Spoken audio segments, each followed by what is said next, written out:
Sonata Software Limited Q2FY25 investor conference call. As a reminder, all participant lines will be in the listen-only mode, and there will be an opportunity for you to ask questions after the presentation concludes. Should you need assistance during the conference call, please signal an operator by pressing star then 0 on your touchtone phone. Please note that this conference is being recorded. I now hand the conference over to the management from Sonata Software Limited. Thank you, and over to you, sir. Thank you, moderator. This is Samir here from Sonata Software, and I have the management team along with me on this call. We all welcome you to this conference. Today we will share our strategy, the progress we have made in the recent quarters, our strategic plan, and the financial results for the quarter Q2FY25 that ended on September 30th, 2024. I thank you for joining us today. We appreciate your valuable time and support. It is my pleasure to share our progress regarding our vision and growth for Sonata, despite the macroeconomic challenges and geopolitical issues which are resulting in a slowdown that takes spending across some of our verticals. I'll update you on our strategic goals, and post that we will discuss our progress in Q2FY25. So let's talk about our goals and strategy first. As you know, our objective is to be one of the fastest growing modernization engineering firms powered by a unique platformation framework. We aim to achieve revenue of 1.5 billion by the end of FY27 for the international business at an EBITDA of low 20s. From a growth point of view, we outlined a few critical bets. Number one, we will continue to win large deals, multiple large deals, building on a successful track record. If you recall, in H1 of this fiscal year, we closed 6 large deals. We will deepen and diversify our partnerships with Microsoft and other partners, and continue to win new logos, working alongside with them, and really create the next 10 million, 25 million, 50 million, $100 million clients for Sonata through that channel. Third, continue to scale the business through deeper capabilities, build out on delivering M&As, and diversify our client base by successfully integrating them. And we want to achieve these goals in our 4 focus verticals, which is healthcare life sciences, banking financial services, retail manufacturing distribution, and technology, media, and telecom.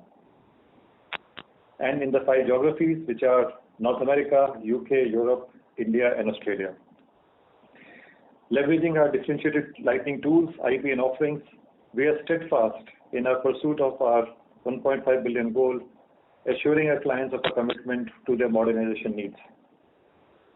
With that, let me provide you an update on the large deals first.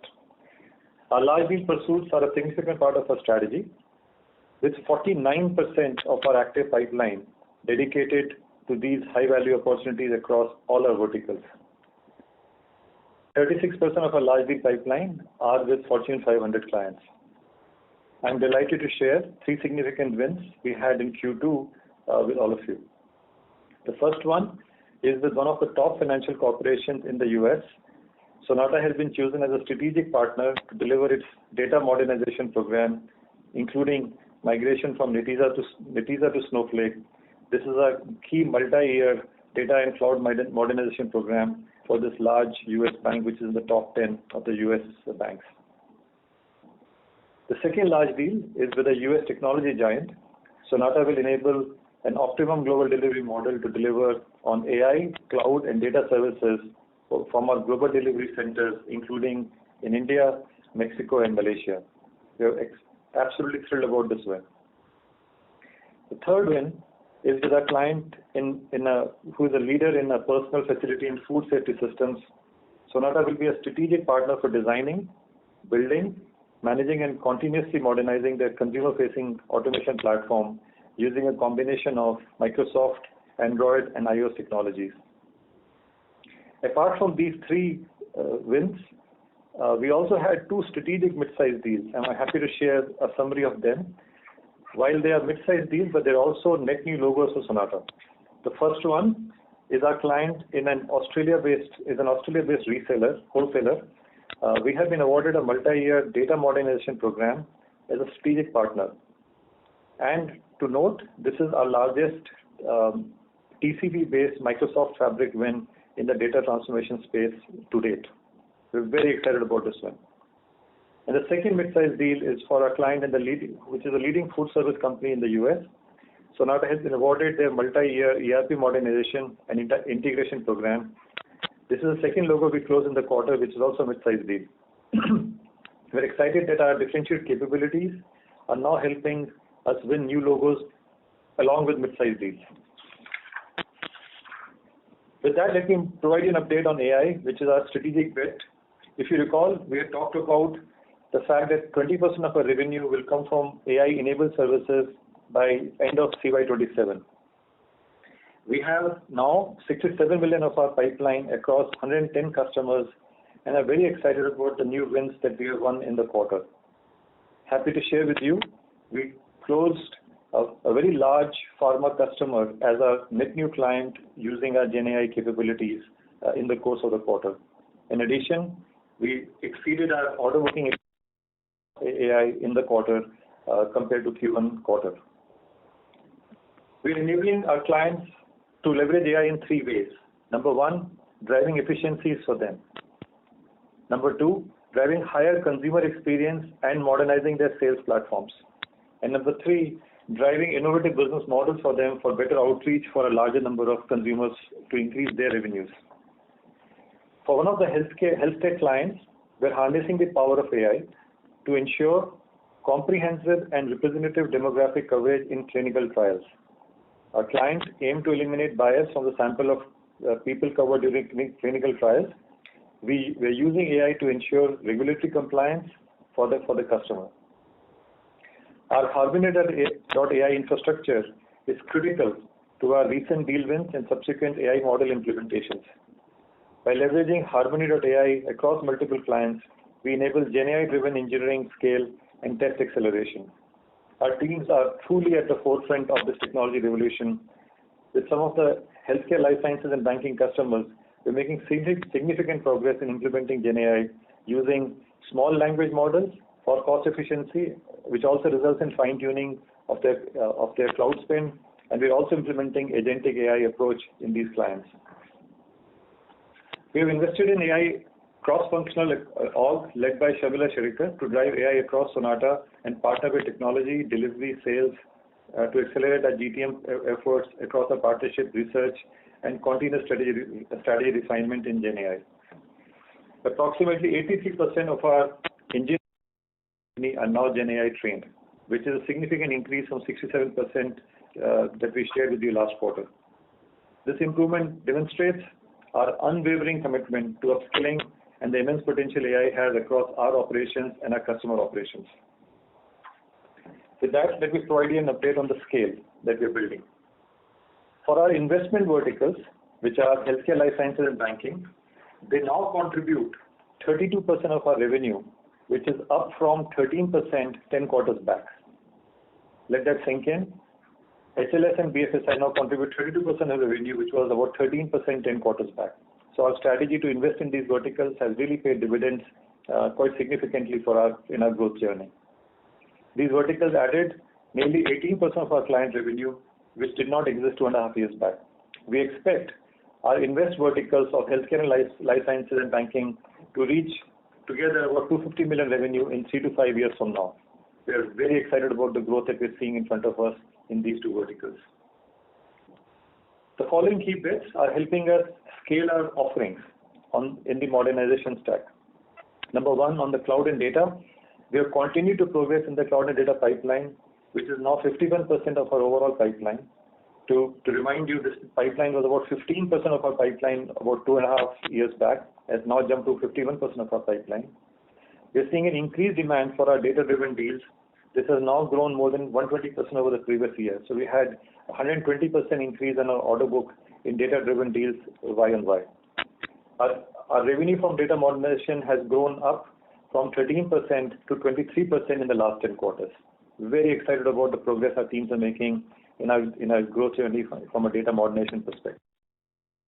Number two, Microsoft Fabric, which is a strategic bet we made. working with Sonata, and we are a featured and launch partner for Microsoft Fabric from a Microsoft perspective, which is a data analytics platform for the era of AI, and went to GA in November 23. Since its launch, we have witnessed a significant pipeline build of our Fabric, which is now 91 billion pipeline across 110 clients of Sonata. We're very excited again with the Fabric progress we're making on the Fabric platform, working alongside with our partners.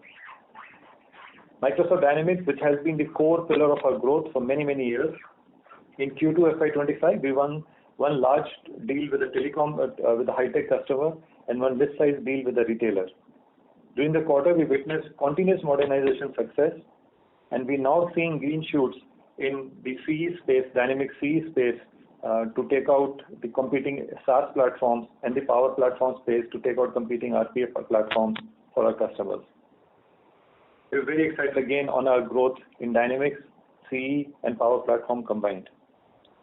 Our Citadel business continues to deliver solid performance quarter on quarter, and in this quarter delivered an ROCE of 78.4% in Q2. On a normalized basis, it will be 45.2%, but we had some exceptional item in the quarter, so we got 78.4 ROCE in the quarter. Now coming to the awards, we were recognized as a major contender by Everest Group for our low-code application development area, and we were recognized by HFS as the fastest 6 service provider from a growth point of view in Q2 over FY24. Very excited about our progress in our capability build and the fact that we are the fastest 6 growing company in the market today. Update on talent. Sonata University has been at the forefront of our capability build initiatives, and it saw an increased usage of and acquisition of new skills such as GenAI. Our active headcount in the quarter increased to 6,900 people, which is compared to 6,619 a quarter before. So we added about 250 people net in the quarter. The last 12-month, trailing 12-month attrition was at 13%, and our gender diversity is at 31%. We continue to make good progress on our gender diversity initiatives. In the course of the quarter, we also implemented salary increase for our junior management effective July. We are planning to implement another increase for our mid and senior management effective Q3. In addition to that, we continue, even in these times, on our campus hiring programs, and we onboarded 150 campus grads during the course of the quarter. Goes on to show that we are continuing to build our scale in the current environment as well. With that, let me provide you an update on the Q2 FY25 performance. The key outcomes for the Q2 FY25 despite the industry headwinds. For the international business, our revenue grew 2.3% quarter on quarter, much in line with our forecast that we gave at the beginning of the year of 1 to 3% growth. We came in at 2.3%. We had a very strong order booking of 1.23 book to bill for the international business. In Q2 FY25, we won 3 large deals and 6 mid-sized deals. We now have, and this is a very noticeable achievement, we now have 8 clients which do more than 10 million revenue on a run rate basis annually for Sonata now. That number was about 4 less than 2 years back. Our EBITDA remained at 18.2 in Q2. Our utilization remained steady at 87%. For the Citadel business, the domestic business, our gross contribution in the business grew 2.5%.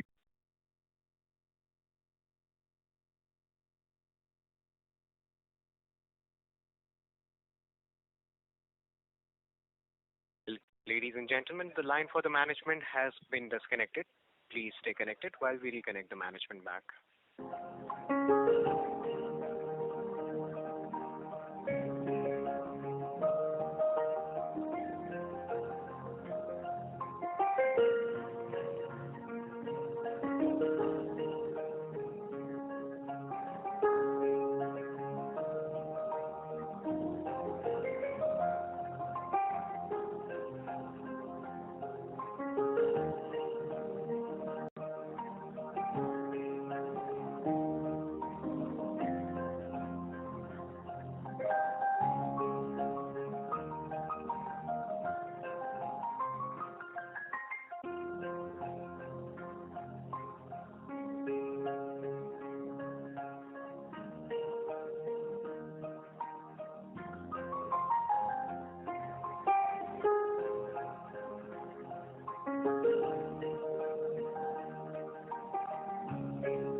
Ladies and gentlemen, we have the line for the management reconnected. Yes, sir, please go ahead. Apologies for the snafu. I just want to conclude. I want to take this moment to thank all our Sonatians globally for their commitment, hard work, and the quality of outcomes they deliver to our clients day in and out. We're very proud of our team members. Thank you to Team Sonata. With that, let me turn it to Jagan for his comments on our financial performance. Jagan? Okay. Thank you, Samir, for the overview. Good morning, good afternoon, good evening all. Let me start the update on international business services for Q2 2025. In international services, the dollar revenue grew. Revenue was $84.6 million. With quarter-on-quarter, it grew by 2.3% and year-on-year by 4.6%.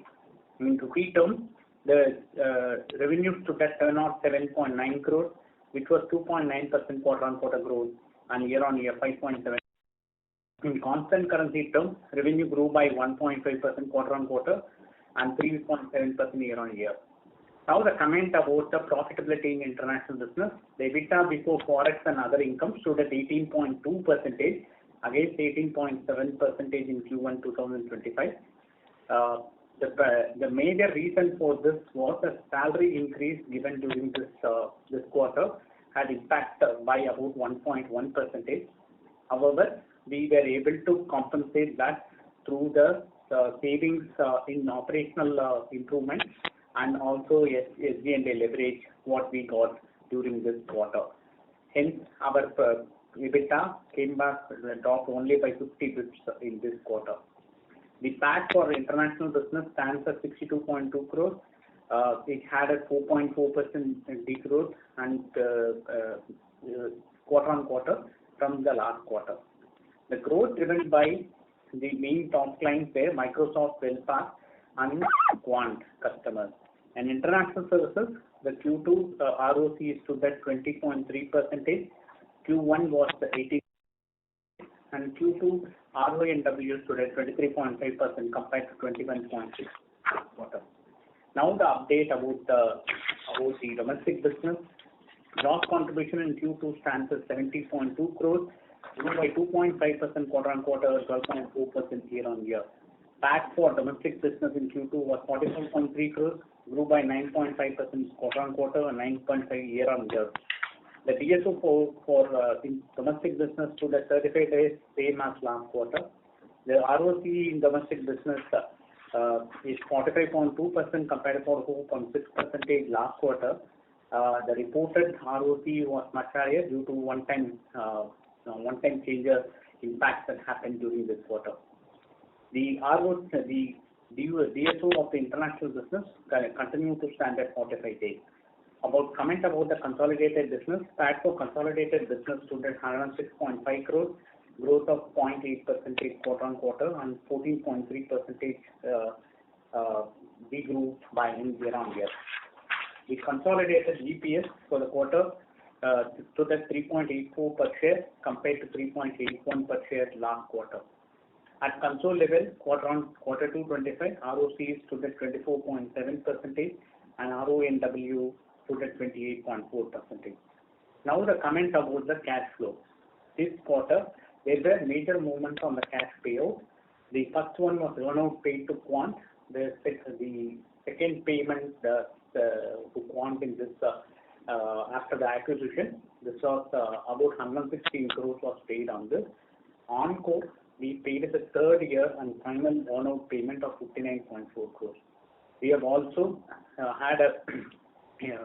we also paid the incentive and on the increments for the employees during this quarter.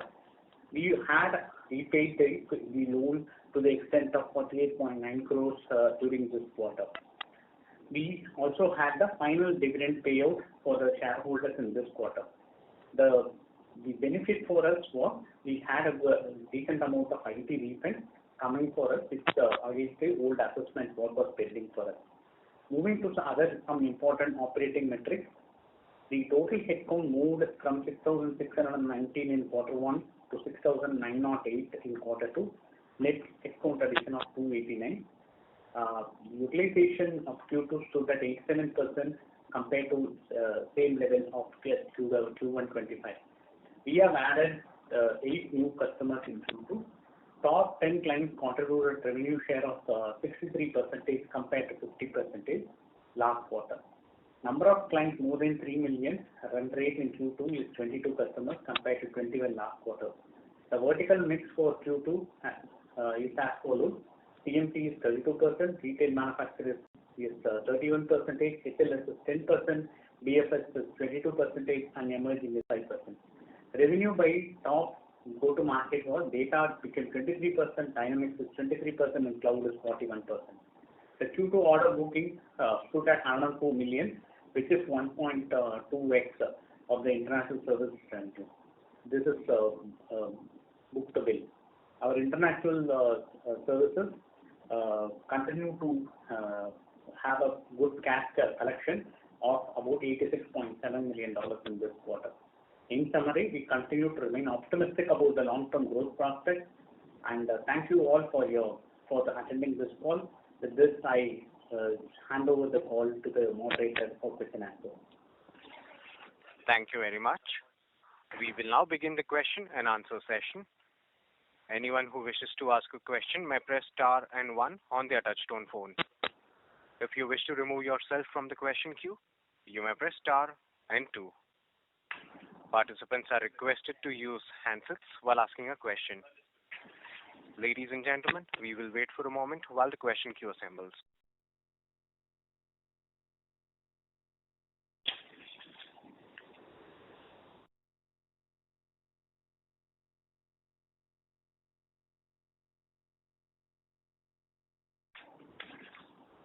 Our first question comes from Rakesh Agarwal from Rakesh Mangal and Company. Please go ahead. Yeah, good evening, sir. Am I audible? Yeah. Yeah. Sir, what is the reason for degrowth in domestic business? This is 21% reduction. Quarter 1 is 1849 crore, whereas quarter 2 is 1461 crore. Yes. We have always mentioned to you that domestic business should not see that turnover. We should always consider the gross contribution. Gross contribution has actually grown from 68.5 crores to 70.2 crores this quarter. The turnover depends on the contract what we sign and contract what we close. Some of these contracts may be large, some contracts may be less. So please don't see the revenue or turnover of this business. Just measure it only on the absolute amount of gross contribution. Okay, but sir, please, I don't follow it. Can you throw some light on why, even if the revenue has been dropped, how this gross contribution has been increased? Oh, that's what. Depends upon what is the kind of deals we have. In this quarter, we have a couple of deals where the gross contribution percentage was better for us. Average, we run between 3.9 to 4.1% of the gross contribution as a percentage of revenue. But some of these deals, we had a higher gross contribution in this quarter. Hence, the gross contribution amount grew, but turnover need not grow for that. Okay. Will have a bumpy ride in terms of turnover. Got it. And what is the revenue impact of this new major three deals we have entered or finalized this quarter, and major three deals, and international 3 deals and 2 deals? What is the revenue impact? No, these deals are large deals for us, and definitely this will have. These are all deals, or normally all the large deals are between 3 to 5 years time frame. So with the large deals coming in, we will have a good impact on the revenue growth in the coming quarter, but may not be immediately. All large deals will take a little time of transition because most of the deals have transition impact also. Once the transition is done, the revenue will become a normalized mode on the revenue transition. We cannot particularly give about a particular contract. We don't disclose that, but will have a positive impact on our revenue growth. Thanks, sir. But when we are expecting this will impact our revenue? From which quarter? No, I have mentioned, it depends on each of this contract and what is the tenure of the contract, what is the complexities of the deal and all these things. So on a very, very large deal, mega deals, we generally give how much impact will happen and which quarter the flow will happen, normalized the revenue flow will happen. These are all large deals, regular large deals. There will be more and more large deals. Always we win 3 to 4 deals every quarter. Hence, I cannot specifically tell about how much impact this will happen. This will continue a process of winning the large deals, and it will continue to help us to grow the revenue quarter on quarter. Okay. Thank you, sir. Thank you. The next question comes from Mihir Manohar from Carnelian Asset Management. Please go ahead. Yeah, hi. Thanks for giving the opportunity. Am I audible? Yes. Yeah, sure. Samir largely wanted to understand, the deal pipeline overall, which has been there quite good. Cloud data pipeline or even on the MS Fabric and Dynamics side, the database has been quite strong. You mentioned 51% of our pipeline is now cloud and data versus 15% which was there, let's say 2-3 years back. But how should we see this particular part of the business translating into revenue growth? Should we see, the historical growth rate that we used to have, 3 to 5% kind of a growth, which was like one of the top quartile growths among the industry? Should we see that growth coming back given the deal wins which have happened in the pipeline which is there? That was my first question. Sure. Do you want to answer this first, or do you want to complete all your questions? Maybe I'm okay with anything. Okay, so let's answer this first. So there are two things happening in the market, Mihir. So these deals that we are winning are helping us incrementally take our revenue up. If you recall, we had said when we had a degrowth quarter in Q4 that first half of the year will see 1 to 3% growth, and the second half will be better than the first half. I think these deals are all adding up to us to deliver a better second half of the fiscal year compared to what we had in the first half of the year. So that's point number one. Point number two, as you know, there are headwinds in the market right now, especially in the retail and manufacturing side, because that's about 30% of the business which is under pressure because of the industry headwinds. So these deals are actually in some ways offsetting the pressure that is getting created, and have Sonata deliver higher than average industry growth rates that we're talking about. So that's a two way to think about it. Our second half will be better than the first half comparatively, and second, it's also offsetting us to take the headwinds from the retail and the manufacturing sector and offset that downswing. Sure. And on this deal side, how should we see these deals from a margins perspective, given the fact that this, I think, would be more in the discretionary side of data, cloud, and everything. So how should we see margins from there? So if you think of the mid-sized deals, they are at par with our standard margins of the company. They are overall at par, and they will start at par and they will stay at par. Then some of the large deals, while their overall margin profile in the term of 3 or 5 years will be at par with the company, for the first few quarters there might be some impact because we are ramping up, etc. But in general, there's not any negative headwind expected from any of these large deals. The one that we announced in May-June timeframe had an impact, and we told you guys that will have an impact in Q2, Q3, and Q4, but that's already baked into our numbers, right? On these deals, we don't expect to have any significant impact even in the short run. They will probably be at par or slightly accretive. Sure. My second question was on the finance cost. You have done a very good bifurcation of the finance cost in the presentation this time. So if I can get an understanding as to how should one see each of these components of the finance cost for the balance part of the year, because I believe the unwinding, we were expecting that unwinding to come down and even the interest on acquisition loan to come down. So how should we see these three components for the balance part of the year? So this unwinding has already come down. If you see the investor deck in slide number 24, we have given it. How much is the unwinding has come down compared to Q1 and last year, what was the Q2 number and what is the Q2 number? It has come down already. And the unwinding will get next year when the next payment happens, it will be fully closed. It will fully disappear there. Interest cost on acquisition, loan, what we have, it's SOFR plus what we have taken with the margin from the bank. So SOFR is quarterly reset, hence it will come down from next quarter by 50 bps. Once it starts coming in, our interest cost also will start coming down. Okay, so when are we going to repay the loan which we have taken for acquisition? What is exactly challenge that we are facing over there? The loan what we have taken till now will be repaid by financial year 27. Okay. just 10 crores, should we build in 5 crores from next quarter onwards, or should we see that? It is already there. You are talking about interest cost, right? Interest on acquisition loans. Interest on acquisition loan is not 5 crores. It is interest on deferred consideration that has come down by 5 crores from Q1 to Q2, Q4 to Q1 and then Q2. It has already come down. Sure. And just last question was interest on loan will come down by 50 basis points, but that impact will happen from Q3. Okay. So 50 basis points would be, 2.5 crores kind of a reduction to 2.5 crores per quarter.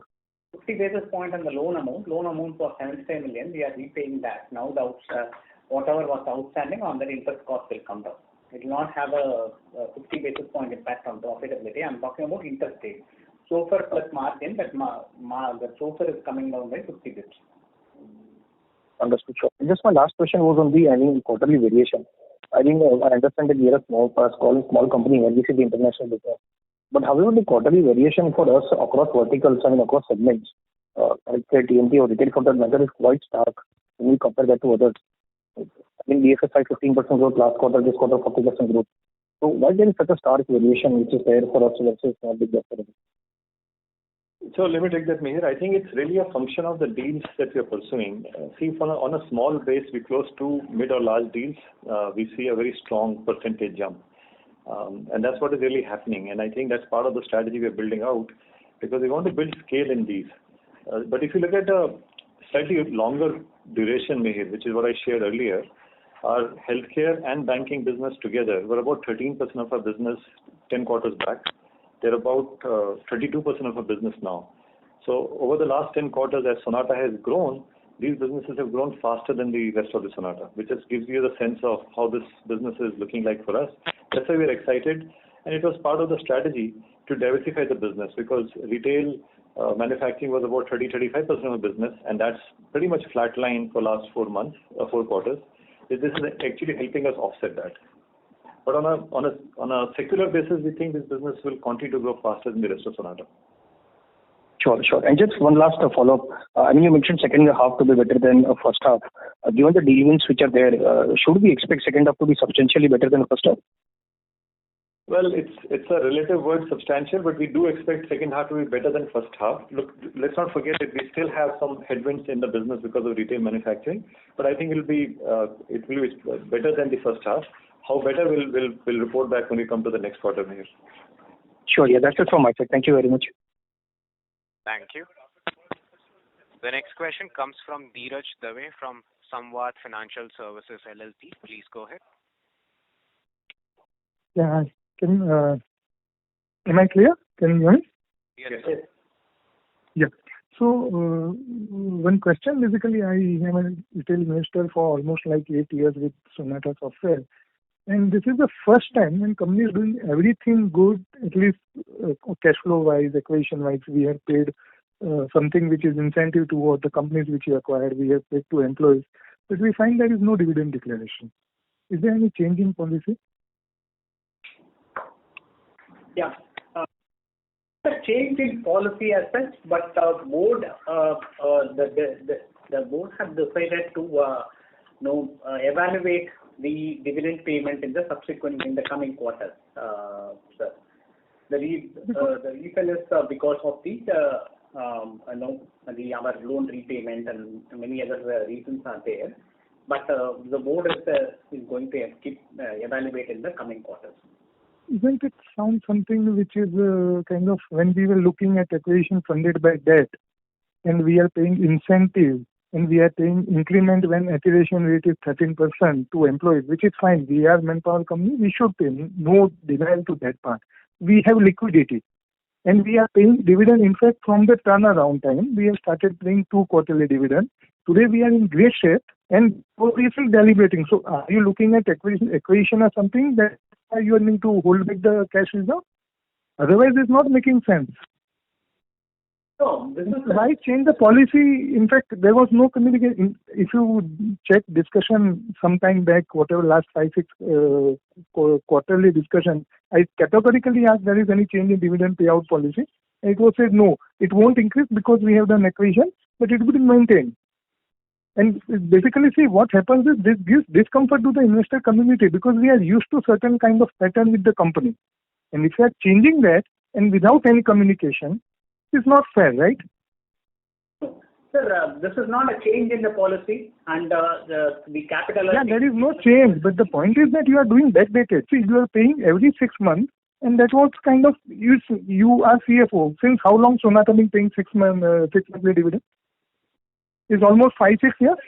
Everything is subjected to evaluation by the board, sir. We know that. Condition and our strategic priorities, the decisions are taken, sir, at the board level.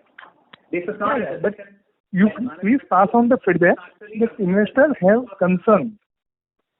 And at least it should be communicated to the investor that henceforth you will be getting one dividend or whatever not. Because IT companies generally have tendency, good companies have tendency, so that's fine. Your board have certain consideration.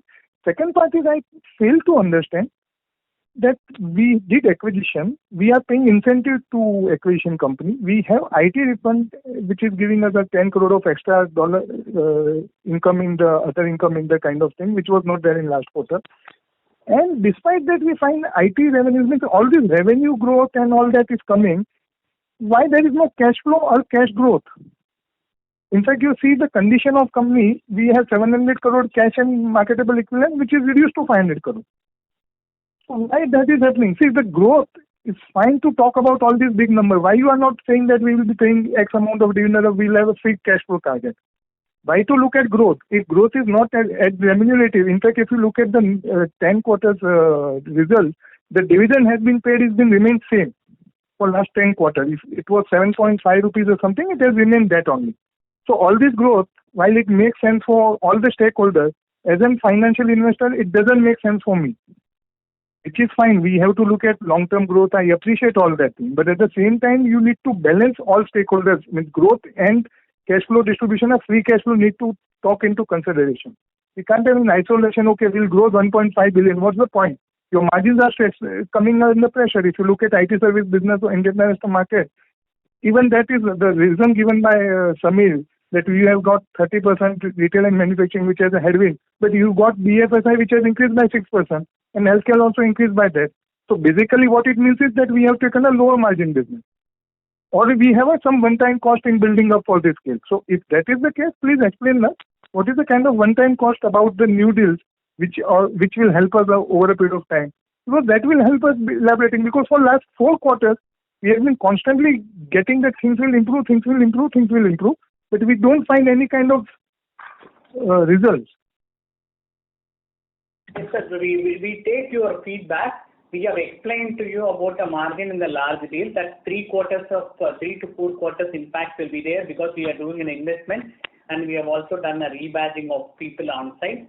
That impacts our margin, and we also told about salary increase in this quarter because we are an employee-oriented company. We need to compensate our employees.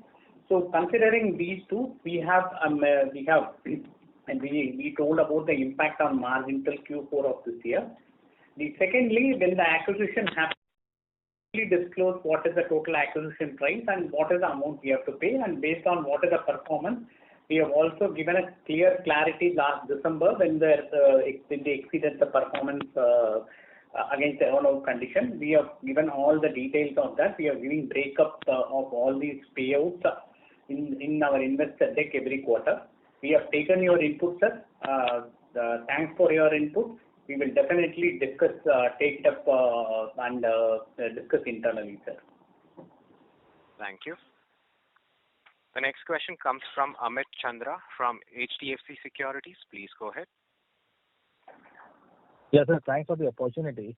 So my question is on the demand environment. You mentioned that we have won some large deals, 3 large deals in the quarter, and the large deal pipeline continues to remain strong. But especially, we have also maintained our long-term FY27 target of 1.5 billion, 500 million for the IT services business.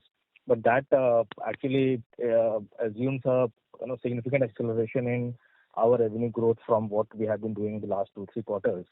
So, if you can explain how the large deals will help us in achieving that, and also your comments on post the US elections is now behind. How the demand environment is shaping up, especially after the elections, and in terms of the ask rate for achieving the 1.5 billion. Is it is it totally organic, or is there some inorganic component also into it? Yeah, let me take that. I think there are multiple parts to your question. So let's just talk about the macroeconomics. So I think, like we said earlier, the industry that we service, 4 industries we service, it is a duality in those 2 regions. So for example, healthcare and banking are doing well for us. Retail and manufacturing is not doing that well for us because of the current consumer spend related discretionary spend slowdown that has had. And high tech, while the last client has done well for us, but the other part of the high tech has not done that well for us. So that's really 2 parts of the equation that we are balancing out right now. As far as the large deals, how they're helping us, really, like I said earlier, it's helping us offset some of the reductions that we're seeing in retail manufacturing side. These deals are helping us compensate and still deliver 2% plus type of growth that we just announced in this most recent quarter. There's a second part of the question. I missed what's the third part of the question? Can you just go? I think I missed one part of the question. No, in terms of after the US elections, do you see some changes that would help us? Look, it's very, very, very recent right now, but if you look at all the industry analyst forecasts, they're all talking about US inflation will still be high go forward as well. Very early to say whether that will happen or not, but the pre-election results till yesterday, the messaging was that industry inflation will be high. So all consumer-facing industries, retail and manufacturing included, we don't think there will be any uptick for at least 2-3 quarters. But our diversification strategy to help grow in banking and healthcare is really what is offsetting that slowdown. Okay. And on the margins part, obviously, we had the impact of wage hike. But there was also the impact of rebadging from the large deal that we won last quarter. So, if you can quantify the impact of what was the rebadging, and has the rebadging been completed, or is it still work in progress? So rebadging is fully baked into our current quarter. So all rebadging is fully behind us. It's fully baked into the quarter numbers now. Okay. And the margin aspirations, so obviously, what we have is of low 20s, and we are currently at 18.5%. So the margin expansion mostly will happen with these large deals coming, or is there some more headwinds that are still there in terms of margins? And also, if you can also explain the quant seasonality, because the quant is having better margins, and in terms of seasonality, quarter 3 is the strongest quarter for quant. So how to see the margins and the growth along with in the context of quant? Yeah, so let's talk about the seasonality of quant, and I'll come to the margins right after that. So the quant is the current quarter, the Q3 quarter is one of their stronger quarters, and the Q4 is the weakest quarter of the year. So it's a tale of 2 cities. So Q3 will be very strong for them, and Q4 will be muted for them. So that's how we see the business, which is what we've shared with you earlier also, and now we're reinforcing that point.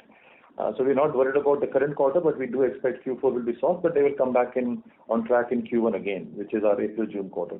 That's how the revenue cycles work, and the reason that the way it works that way is because they work largely in the banking space, and the new year contracts generally take effect from January, and they don't get signed till end of January, and then the ramp up for the new deals takes time.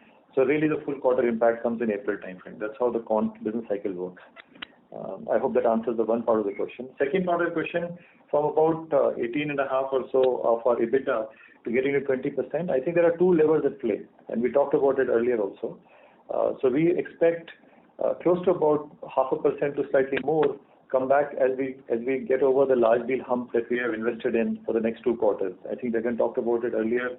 At the end of Q4, we expect those large related investments to come out of the business, and we'll be back on track, nearly about 60 to 70 pips coming back from the large deal impact.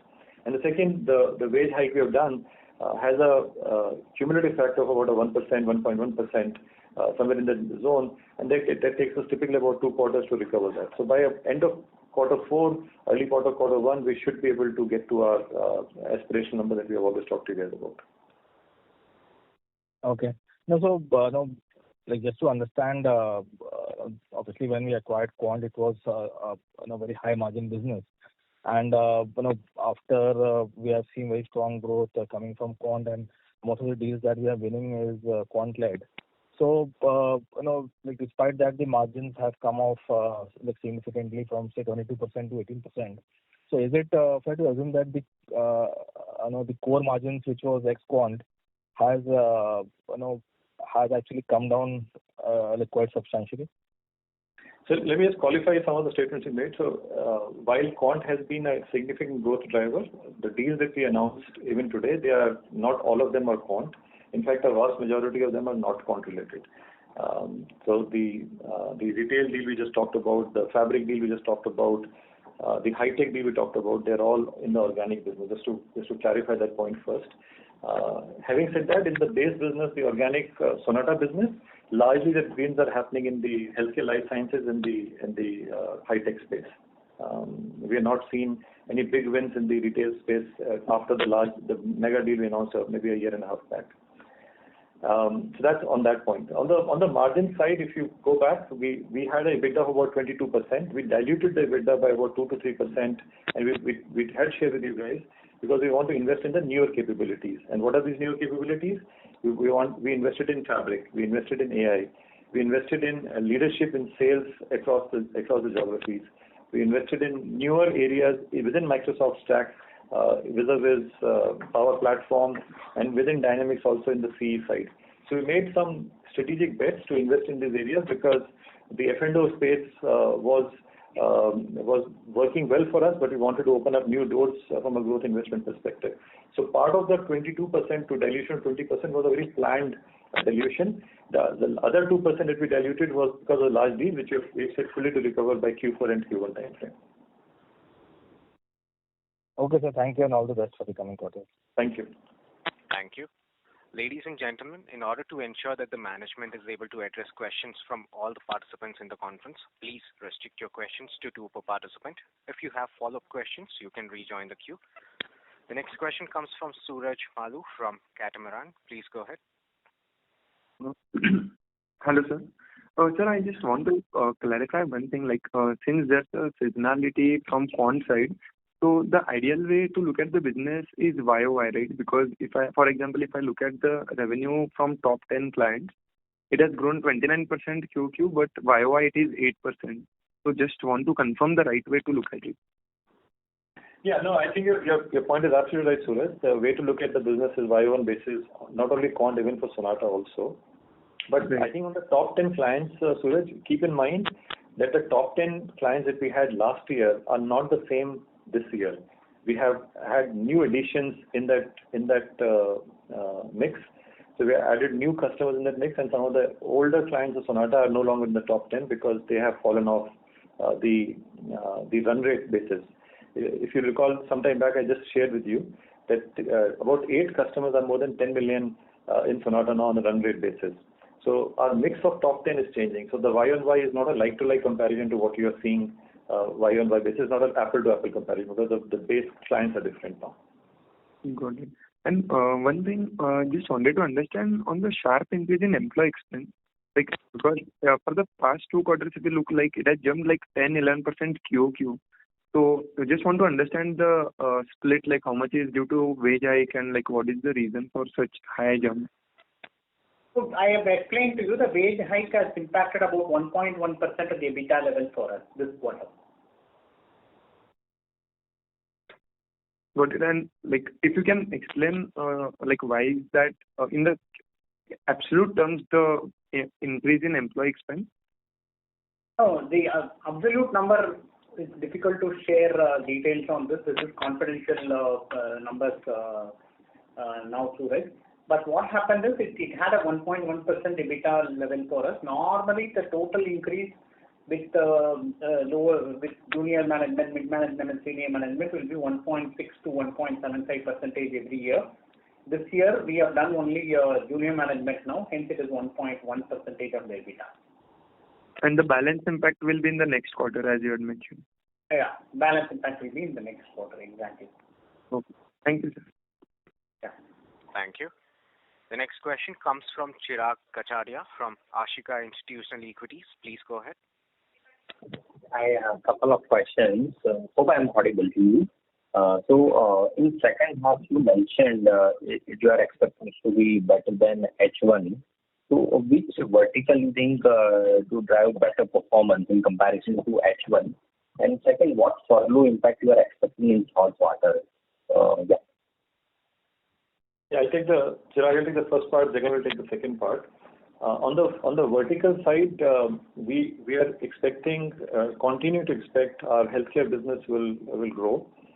We are expecting the banking business to grow. So those are the two businesses from a vertical perspective we think the growth will come from. In addition, from a geography perspective, we think the US geography will grow probably faster than the other geographies as well. So that's the two ways to think about from a growth perspective. As far as the furloughs are concerned, Jagan, you will. The furlough will have a very, very minimal impact for us. We do have an impact, but it's not going to be a very substantial impact for us because most of our customers, except for one or two customers in the banking space, it is not expected to have much bigger impact on the other customers for us. And from capability perspective, as you mentioned, we are investing and there will be some margin price from 3 to 4 quarter perspective. So in H2, the margin pressure will on lower side or will be one should consider margin rate similar to what we have witnessed in H1. I didn't get your question. Can you repeat your question? What I'm asking in H2, the margin band will remain in the same range like H1 or slightly better than H1? Q3 will have an impact of salary increase also. We will have some impact on the Q3, but definitely operational improvements will also come in there. We will have an improvement in the second half as a whole compared to H1. But to reach back to the early 20 levels what we were mentioning, it may happen only by Q1 of next year. And at console level, what basis point margin impact you expecting due to wage hike in the third quarter? This quarter it was 1.1%. Normally the total impact in a year will be about 1.6 to 1.75% on the total increase on a normal year when the increments are given. This balance impact will come in the Q3. We are yet to finalize the total number, but that means that around that number can happen. Okay, thank you all the way. Mid managers and senior managers, yes. Okay. Thank you. The next question comes from Harsh Chaurasia from Vallum Capital.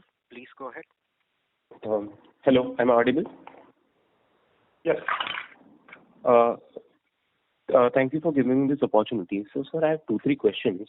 So, basically, first is when I see your retail segment vertical, it has been degrowing from last couple of quarters. I know there is a business condition, but when you speak about your deal pipeline, so can you give us some idea about like what percentage of the deal pipeline is contributed by retail and manufacturing? So, what I am implying is, so when the overall business condition improves, the run rate in the Q1Q growth will be much faster than our peers. This is my first question. And my second question is basically from a margin perspective. So this is a clarification. So when I see on a YY basis, your cloud and IMS revenue has been the major contributor in the international business. So are we doing a lot of pass-through revenue type of deals which is impacting our margins? And third is basically when you say the 22% to 20% margin dilution was planned. So can you give the breakup of 200 bits which you have invested in business?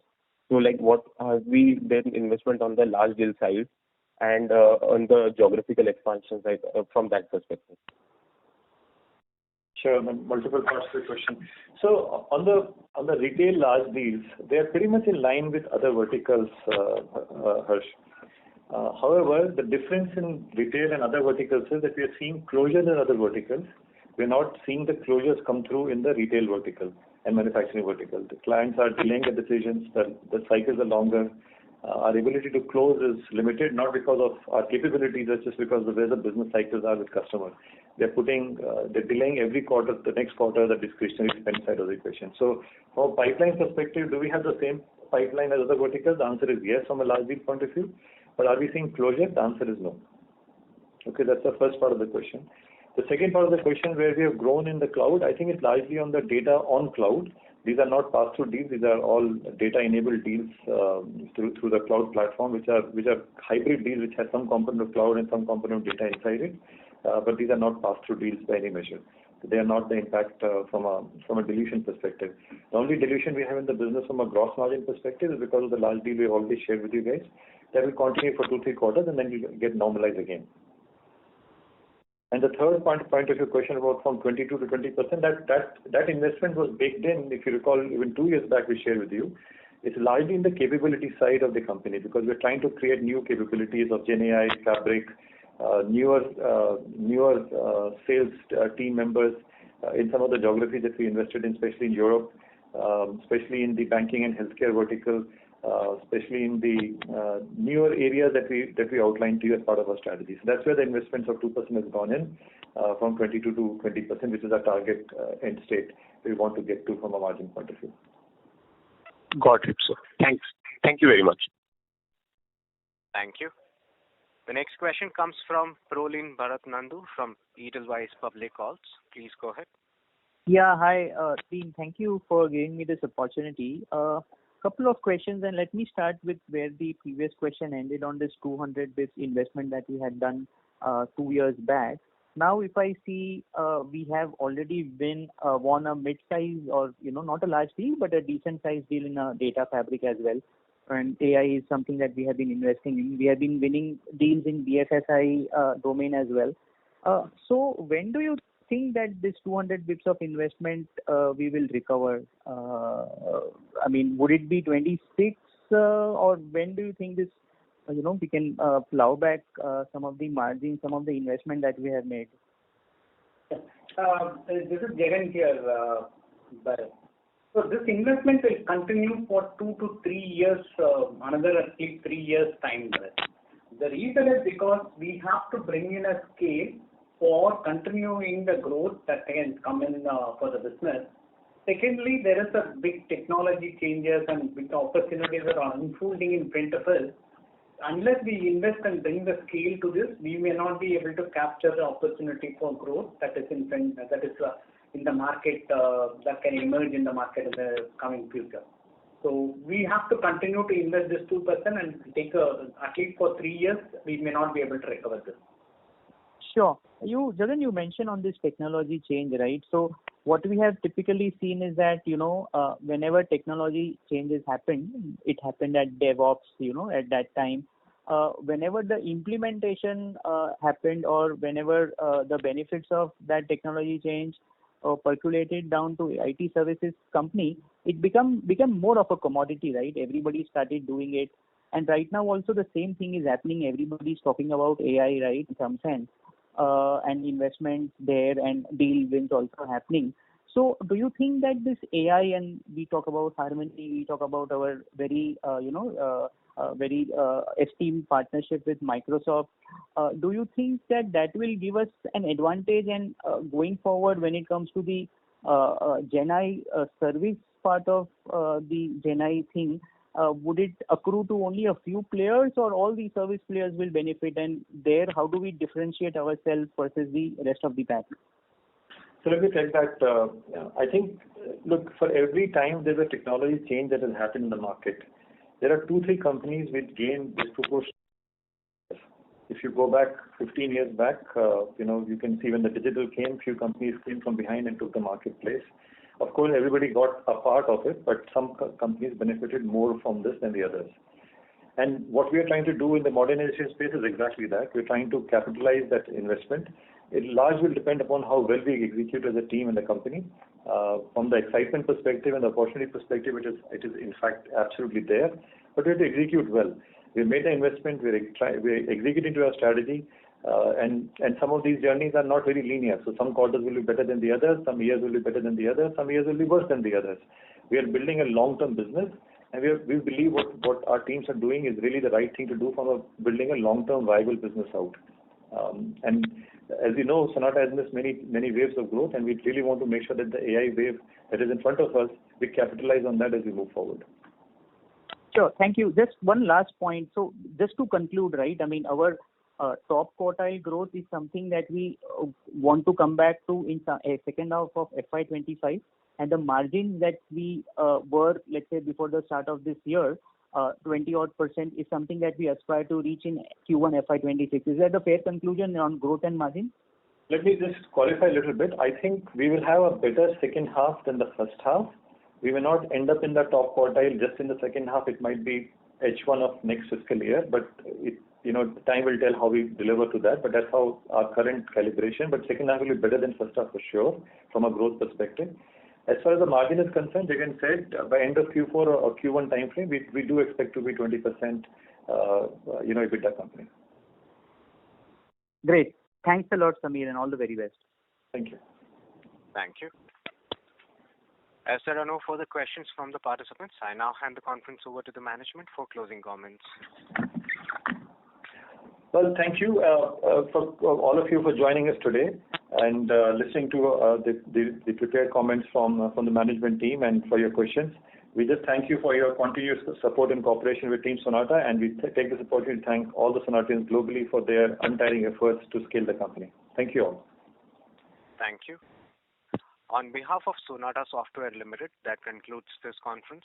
Thank you for joining us. You may now disconnect your lines.